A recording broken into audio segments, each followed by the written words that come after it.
afternoon, and as you can see it's slightly damp and there is no wash shit corner, and the reason for that is somebody didn't turn the camera on when he set off this morning. But not to worry, you didn't miss much. It was an uneventful ride over to the cabin. Had to avoid Bewdley town centre because the bridge was closed from 10 o'clock till 1 o'clock for the Remembrance Day parade. But anyway, got to the cabin about 20 past 12, had the usual chicken burger and chips, which was excellent. Had one of our friends, Kev, spot us on the way, so he turned round and joined us. And as I got there, Andy had been there for about a minute, and Jonathan and Steve were there. So we sat and ate and generally put the world to rights. And once again, as per normal, it's off down to Daniel's Mill for a cuppa and a slice of cake and a bit more sitting there and generally once again putting the world to rights.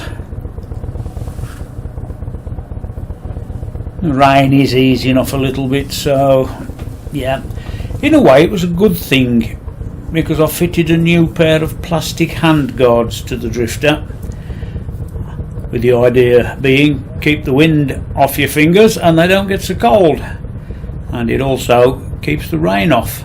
So yep, I can say that they work, and at less than 15 quid a pair, they're not exactly expensive. Thoroughly recommended. Now once again I'm experimenting with putting GPX tracks uploaded into the sat-nav, so the sat-nav takes me where I want to go rather than where the sat-nav is telling me to go. So let's see how that works out. Now the GPX track wants us to take the right hand turn there, but it clearly says on the sign that it's a no through road. I think that might be a mapping error somewhere, so what we'll do is carry on to the left and hopefully we should pick up the correct road further down. And in a way we did pick up the correct road, which just happened to be the A442, so the main road back to Bridge North. But we were only on there for 3/4 of a mile, if that, and then it was turn right and back into the lanes and onto the GPX track once more, and back into uncharted territory once again. And the drifter goes on to reserve.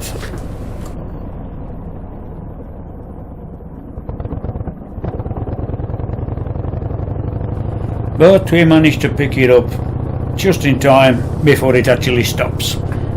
Not to worry, I got over 20 mile in reserve, and it's saying we're only 20 mile from home anyway.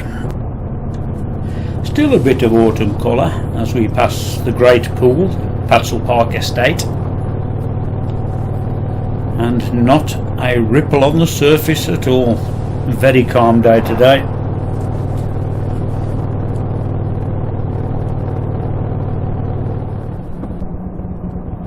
And coming up on the right there, Martin Thomas Butchers. A shameless plug for the place if you want some really good dry cured smoked bacon. Just my opinion, but I do like the stuff. Wolverhampton and petrol, and I nearly got took out by this Mini who put it in reverse and shot backwards without looking. That was bloody close. Now I should have turned immediately left as I came out of the petrol station, but for some reason I didn't, and it meant we had a little scenic tour of Wolverhampton, before. Guess what? Yep, that's right, nice big circle, back to the same petrol station.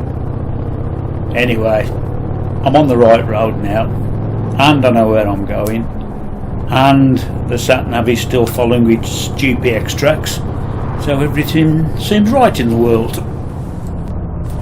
Now I've deliberately ignored the sat-nav again, just to bring you the pleasure of going round Oshit Corner, complete with Oshit. Now because I've gone off the GPX track, the sat-nav is insisting that I am now 67 miles from home, because it's picked up the GPX track I used on the way out, and as far as it's concerned, that's the route it's got to follow. So that's something just to be aware of if you are following a GPX track on your sat-nav. I can assure you I'm not 67 miles from home. Any road. It's been a decent day out. A little bit of rain. Some idiot didn't turn the camera on this morning. But once again a most enjoyable meal at the Kabin. And coffee and cake at the Witch on the Water tea room. Always goes down well. And only one person tried to kill me. Oh well, I suppose until the next time, I'll see you later.